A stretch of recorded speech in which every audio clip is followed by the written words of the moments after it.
Good morning and welcome to Valley Views. I'm your host, Glenn Edison. We're certainly glad to have you today. And as always, we want to thank BTC Fiber for sponsoring our program. And you can see this program on BTC Fiber's YouTube page as well as cable channel 18. And today we have with us Phil Harris with Tennessee Heating and Cooling. So Phil, it's good to have you today. We appreciate you being here. Thank you so much. Appreciate you having me. And let's do a little background on you so people will get to know who you are, because I know you're new to, kind of new there. You've been here a little while. 4 years. So let's do a little background on you. And where are you originally from? And Originally, I from a small community up in the hills above Napa Valley in Northern California. And then you've been here, you said, about 4 years? Yes, sir. And what brought you here? Did you just want to change the climate? Or you just... Predominantly what brought me here was a change of population. I really liked the area that I lived in. It was very similar as far as demographics, the hills and the valleys and beautiful like that. But the people were not quite exactly what I was after. I'm looking for a climate. I'm surrounded by people of my own like-mindedness. And of course, I guess when you come here, you found out a lot of people are really, they're nice. They'll do anything for you. If you needed something, even though you're not new now since you've been here for 4 years, but I know anybody that's new, our local people are always willing to help, get them situated, tell them places to go, what to do. Yeah, indeed. I would say that was a really predominant feature about where I used to live, and then as time went on, things changed. We're a small community like this, and it was started to become inundated with the city folks coming in and taking things over and changing things. And coming here is kind of a revisit of what I experienced in my youth, and what I'd like to do is to keep this feeling the same way, just like you said, for as long as possible, because I think that is an amazing feeling, having a community that cares about each other, cares about the outcomes in the community, will step up to help each other the way you said. And I love that feature, and it's something that I missed from my childhood that is no longer the way. Well, I know in our previous conversations, you talked about with your heating and cooling business that you wanted to be more community oriented and to be here. You're not.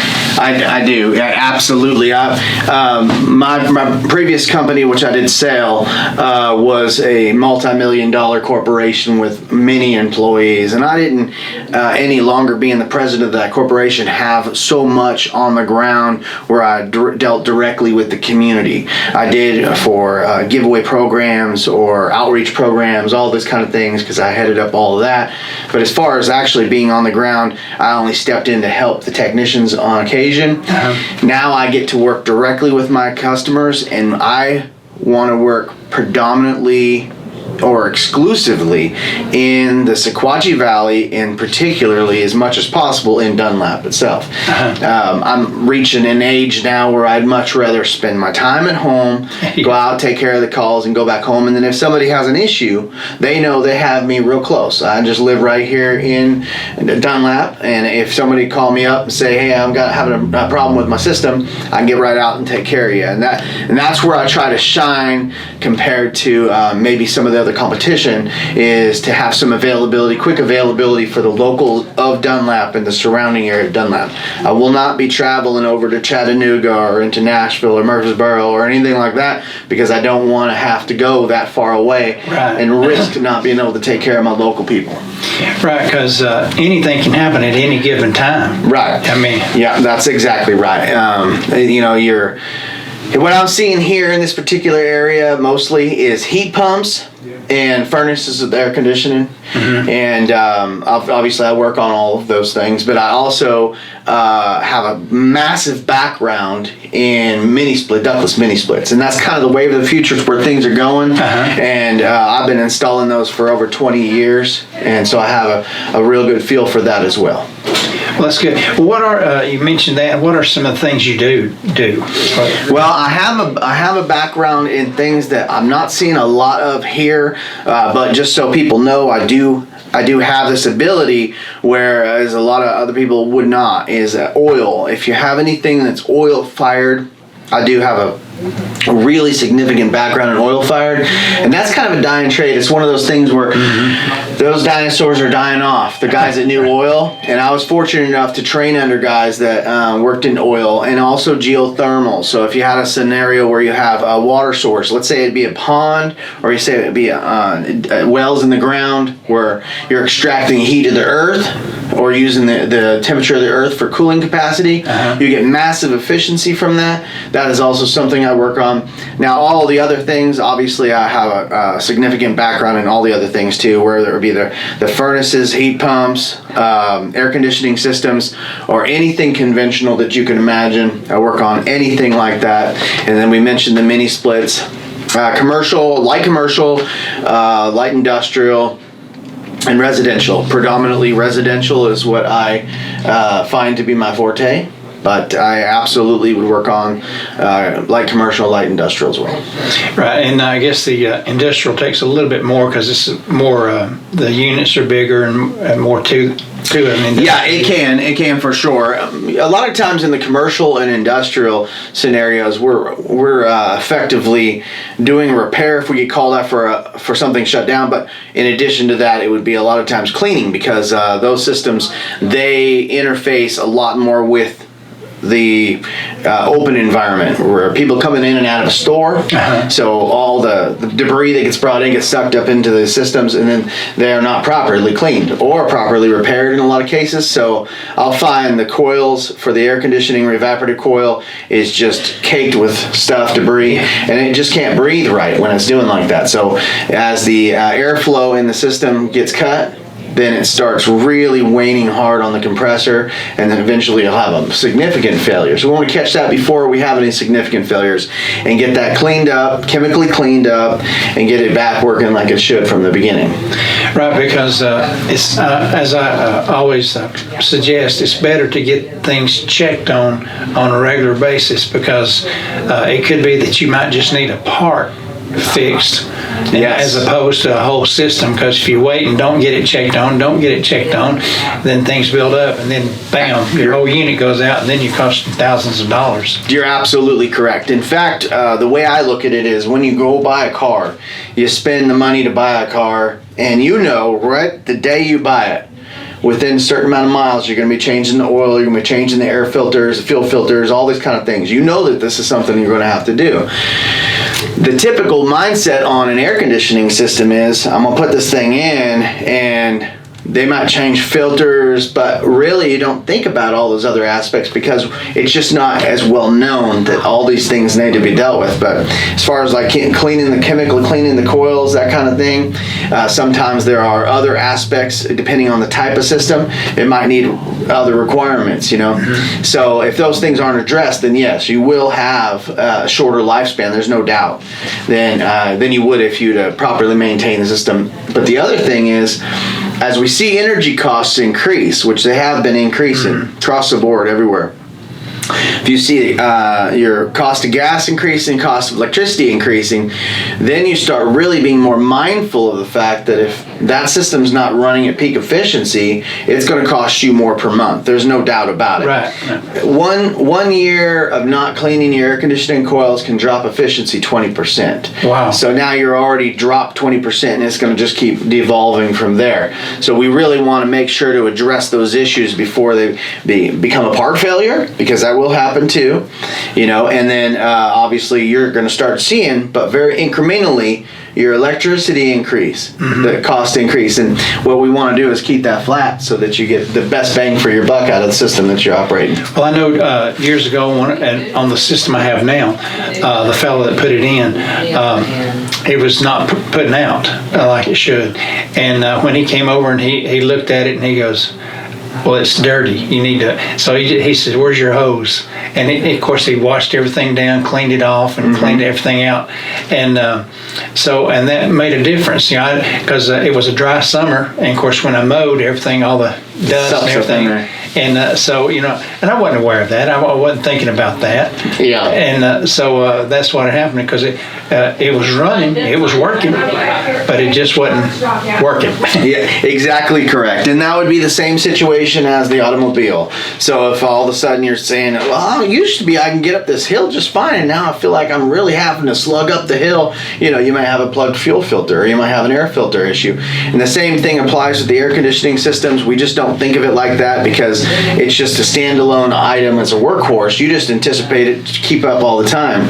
But what you're not seeing is necessarily over the degrading of time is that at one time, the system would run and shut off, and it would have shorter cycles. And then now it's having to have longer cycles to accommodate the same thing. And then eventually that cycle becomes so long, that's when I get the call. I don't know what's going on, but this thing runs all day long, and it does not get it up to temperature in here, or get it down to temperature in here. And that's when we know we got a serious maintenance issue.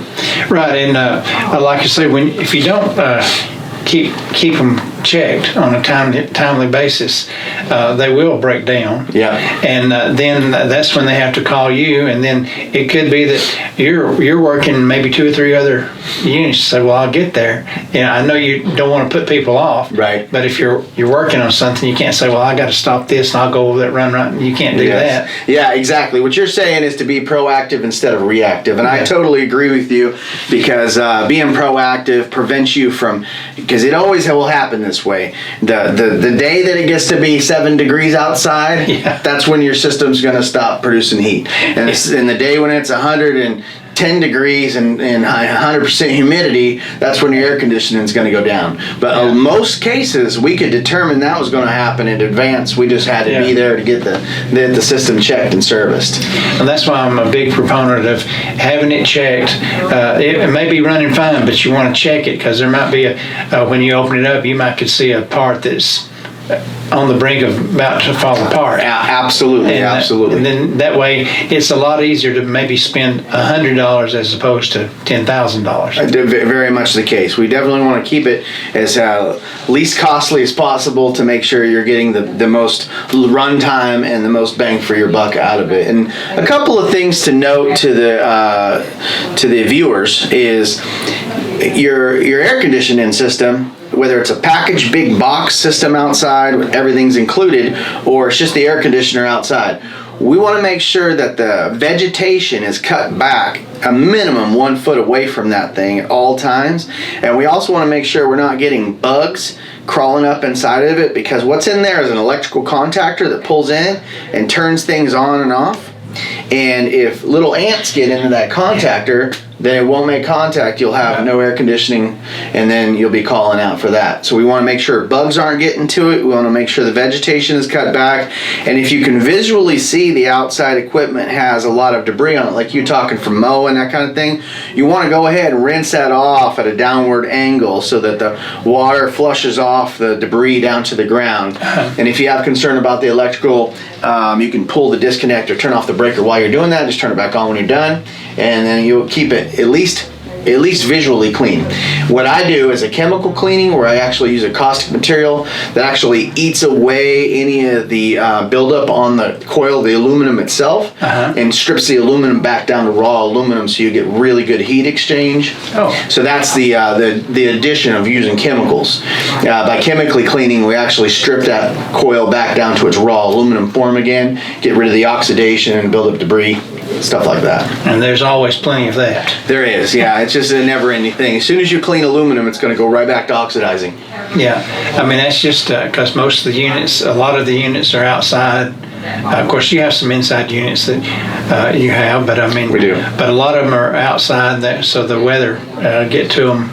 Yeah, absolutely. The weather, debris, just pollutants in the air, just about anything that's outside can cause it some havoc. And then the other thing that some people do forget about is the air filter.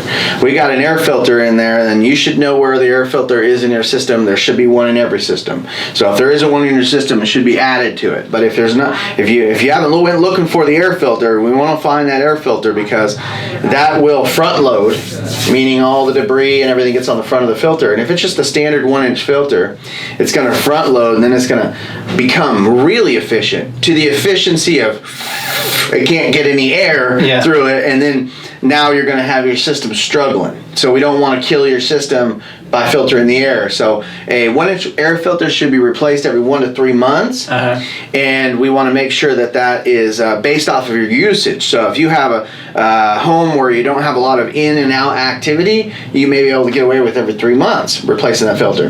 But if you have a house where you have, let's say, kids, dogs, that kind of thing, a lot of activity, you're probably every once a month you're going to be replacing that filter. So we want to make sure those filters are getting replaced on a regular basis. Check those filters, especially in the summertime.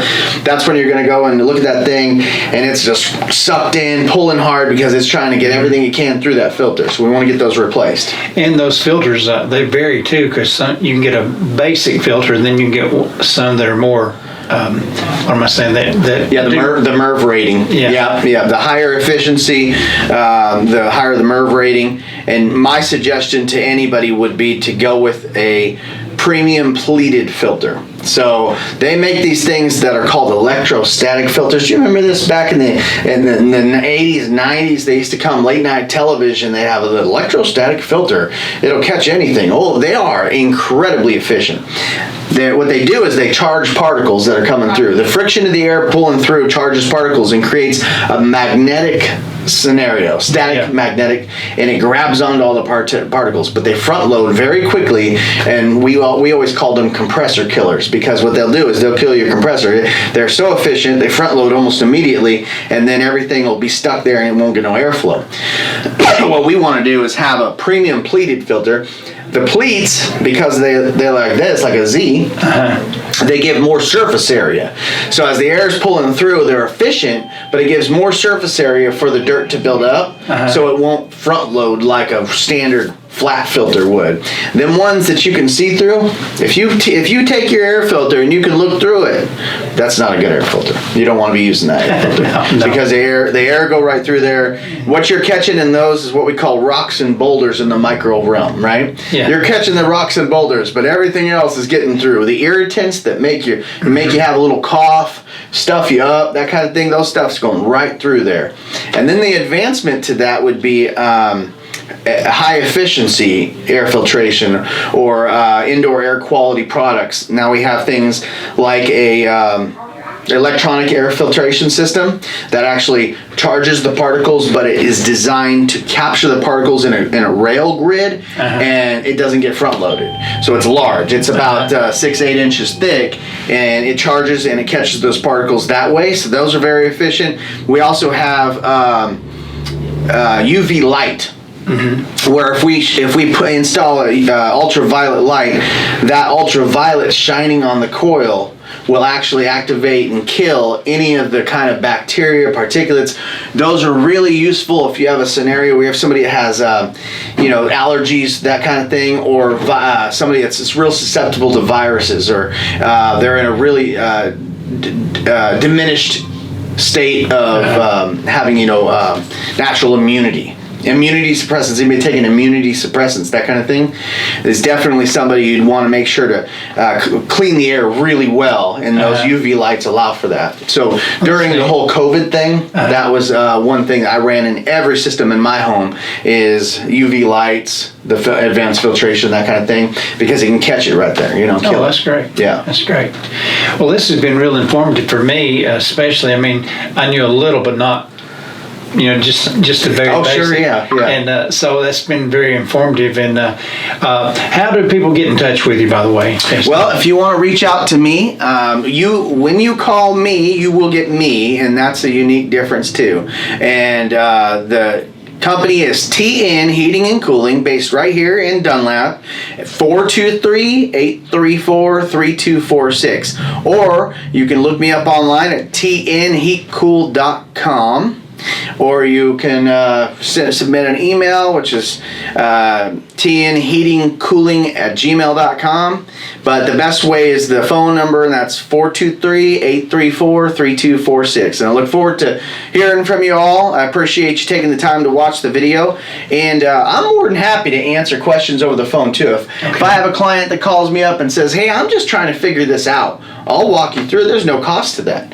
If it's just phone tech support, I don't mind. I'll just walk you through it. I'll take care of you. That's great. Well, Phil, it's been good to have you today, and I appreciate you being with us today. I appreciate you having me as well. Very informative. And again, you can see this video on BTC Fiber's YouTube page as well as BTC Fiber's cable channel 18. So until next time, have a great day. Hey everybody, this is Glenn Edison from Valley Views. We appreciate you watching our shows, and we would like for you to like, share, and follow us on Facebook, as well as like and subscribe to our YouTube page.